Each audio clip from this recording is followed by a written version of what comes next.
নোয়াখালীর ছোট হোসেনপুরে সামাজিক ও মানবিক সংগঠন ছোট হোসেনপুর যুব কল্যাণ ফাউন্ডেশনের শুভ উদ্বোধন অনুষ্ঠিত হয়েছে।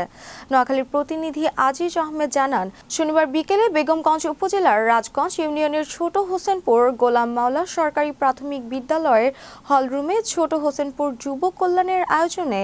শহীদুল্লাহর পরিচালনায় অত্র সংগঠনের সভাপতি আমিরুল ইসলাম বাবলুর সভাপতিত্বে ইতালির প্রবাসী মোহাম্মদ আজাদের প্রধান পৃষ্ঠপোষকতায় উদ্বোধনী অনুষ্ঠানে প্রধান অতিথি হিসেবে উপস্থিত ছিলেন জেলা স্বেচ্ছাসেবক দলের সহ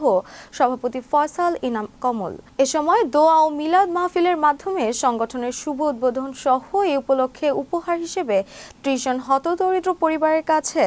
১০ কেজি করে চাল বিতরণ করা হয়। এ সময় অত্র সংগঠনের সাধারণ সম্পাদক শহীদুল্লাহ সহ সভাপতি মোহাম্মদ ইব্রাহিম, মোহাম্মদ সাইদ, কোষাধ্যক্ষ মোহাম্মদ বাবু দপ্তর,